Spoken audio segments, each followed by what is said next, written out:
हरे कृष्णा, राधे राधे। हम सभी साधक सिया रघुवीर विवाह का श्रवण कर रहे हैं। आज का प्रसंग हिय हर्षई बरसई सुमन। श्री राघवेंद्र के जनकपुर में आए हुए आज 2 दिन होने को आए।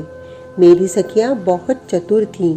जहाँ रुके हैं श्री राम, वहीं पर कुछ सेविकाएं और सेवक जो थे उन्हीं से जानकारी ले लेती थीं। सियाजू, पता है आज राजकुमार नगर भ्रमण के लिए निकल रहे हैं। मेरी प्रिय सखी चारुशीला ने मुझे बताया था। ये सखी मेरी चतुर है और बुद्धिमान भी।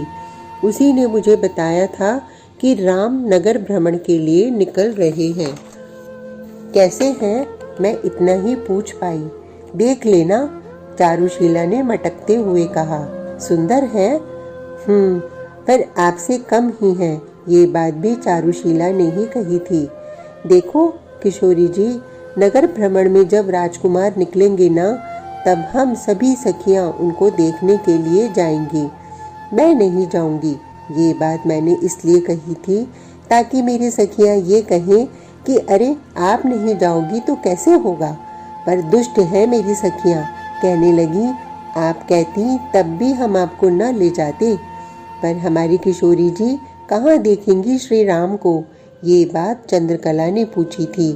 देखो, हमारी किशोरी जी श्री राम को देखेंगी पुष्प वाटिका में। क्या वो आएंगे पुष्प वाटिका? ये प्रश्न अब मैंने किया था। हाँ आएंगे, क्योंकि मैंने सुना था कि सुबह पूजा के लिए गुरु विश्वामित्र जी को पुष्प चाहिए। अपने गुरु की सेवा के लिए पुष्प तो वाटिका में ही मिलेंगे, तब आप देख लेना। पर सखी, मुझे नगर की हर बात बताना कि उन्हें देखकर लोग क्या कह रहे हैं और जनकपुर को देखकर राजकुमार क्या कह रहे हैं। सीता जी ने कहा, वो जिस मार्ग से गुजरेंगे हम सब उस मार्ग में पड़ने वाले झरोखे में खड़ी रहेंगी। अच्छे से दर्शन हो जाएंगे, फिर आपको उनके बारे में विस्तार से बता भी देंगी। मेरी सखी पद्मा ने ये बात कही थी। मैंने इतना ही कहा, ठीक है। 2 राजकुमार आ रहे हैं, बहुत सुंदर। सुंदर कहना भी कम लग रहा है। ये सारी बातें मुझे चारुशीला ने बाद में बताया था। नगर को बड़े ध्यान से देख रहे थे वे दोनों। कितना सजा धजा नगर है ना ये लखन। छोटे भाई से बीच बीच में पूछ भी रहे थे। छोटे छोटे बालक बड़े राजकुमार के पास में गए थे। आपको हम नगर घुमा दें? यहाँ के महल को देखेंगे आप? यहाँ पिनाक धनुष भी है, आप जैसे क्षत्रिय ही उसे देख सकते हैं। बालकों ने हाथ पकड़ ही लिया था बड़े राजकुमार का। जवान लोग थोड़े दूर खड़े हैं और वृद्ध लोग उनसे भी दूर हैं, पर सबकी नजर राजकुमारों पर ही थी। भीड़ लग गई थी जनकपुर में। सब लोग दौड़ रहे थे उन अयोध्या के राजकुमारों को देखने। जो जहाँ था वहीं से दौड़ा था। कोई कोई तो ऐसे भाग रहे थे जैसे कोई खजाना लुट रहा हो। इतने सुंदर राजकुमार। मेरी 3 सखियां एक झरोखे में जाकर खड़ी हो गई थीं। चारुशीला, पद्मा और चंद्रकला।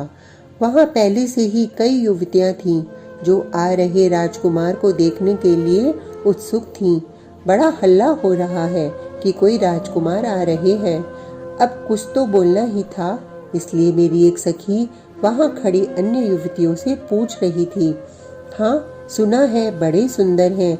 2 भाई हैं। बड़े भाई सांवले रंग के हैं और दूसरे भाई गौर वर्ण के हैं।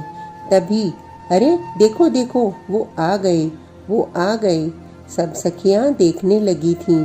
एक सखी तो ऊपर से नीचे देखने में इतनी तन्मय हो गई कि गिर ही पड़ती, पर अन्य युवतियों ने उसे संभाल लिया। ओह, ये तो यहाँ से दिखाई दे ही नहीं रहे, क्योंकि ऊपर से तो श्री राम का शीश ही दिखाई दे रहा था। अब क्या करें? सारी सखियां चिंतित हो उठीं। चलो नीचे चलती हैं। पर दूसरी सखी ने कहा, जब तक हम नीचे जाएंगी तब तक तो ये राजकुमार आगे बढ़ जाएंगे। तभी एक युवती जो मालिन थी, उसी के घर के छज्जे में हम लोग खड़ी थीं। वो फूलों की टोकरी लेकर जा रही थी बाजार फूल बेचने। हम सब सखियां खुश हो गईं। नहीं नहीं, मैं नहीं दूंगी ये फूल, वो मालिन चिल्लाई। अरे चुप, तू जितना कमाएगी उससे कई गुना ज्यादा हम देंगी इसका मोल। बस फिर क्या था, मालिन खुश हो गई। 4-5 डलिया फूलों की थी उसके पास, हमने सब ले ली और उन राजकुमारों के ऊपर डालने लगी। ये उपाय था सियाजू हम लोगों का, ताकि हम उन राजकुमारों को देख सकें। मेरी सखियां मुझे बता रही थीं, हम लोगों ने फूल गिराने शुरू किए तो उन 2 राजकुमारों ने ऊपर की ओर देखा। बस हमें तो उनके दर्शन हो गए, इतने सुंदर कि सुंदरता की सीमा। उनके वो नशीले नयन, कटीले नयन, जो देखे वो मर ही जाए, ऐसे सुंदर सियाजू। हम फूल बरसाती जा रही थीं, वो हमारी ओर देखते जाते थे और मुस्कुराते जाते। सियाजू क्या कहें, उनकी हंसी तो और मादक थी। तभी उस घर की 2-3 बूढ़ी माताएं आ गईं। ये कौन है? बड़े सुंदर राजकुमार लग रहे हैं, एक बूढ़ी माता ने दूसरी से पूछा। ये बाबा विश्वामित्र जी के साथ आए हैं। राम नाम है इन बड़े का और लखन है छोटे का। राजा दशरथ के पुत्र हैं ये दोनों। अरे हमारी तो प्रार्थना है विधाता से कि इनके ही साथ हमारी जानकी का विवाह हो जाए, हमारे सबरे पुण्य इनको ही मिल जाए। ये बताते हुए मेरी सखी पद्मा कितनी हंस रही थी। सियाजू, तब दूसरी माता ने कहा, पर पिनाक ये तोड़ पाएंगे? इतने कोमल है ये राजकुमार, और पिनाक धनुष तो बड़ा ही कठोर और भारी है, ये नहीं तोड़ पाएंगे। तब दूसरी कहती, क्या पता इनको देखकर हमारे राजा जनक अपनी प्रतिज्ञा ही तोड़ दे। नहीं, हमारे राजा बात के तो पक्के हैं, वो अपनी प्रतिज्ञा नहीं तोड़ेंगे। ये सुनकर पहली वाली माता चुप हो जाती और बाद में यही कहती, हम ही क्या, सारा जनकपुर नगर ही चाहेगा कि इनके साथ ही हमारी लाडली जानकी का विवाह हो।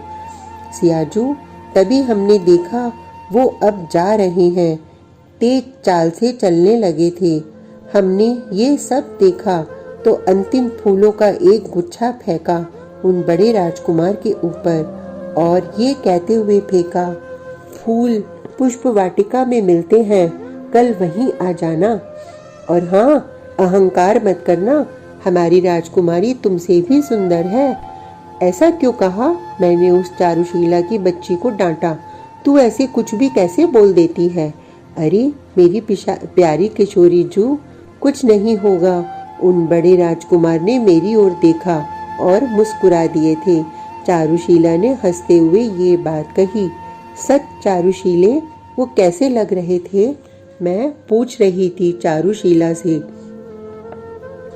कल मिल लेना। और हाँ, कल शरद पूर्णिमा भी है। एक तरफ आकाश का चंद्र और दूसरी तरफ धरती में उतरा ये श्री रामचंद्र। खूब हंसी मेरी सखियां। मैंने सोने का नाटक करके आंखें बंद कर ली थीं, पर मुझे नींद कहाँ आएगी? नहीं आई। मैं तो कल की प्रतीक्षा में थी, पुष्प वाटिका की। आज का प्रसंग इतना ही। कल तक के लिए हरे कृष्णा, राधे राधे।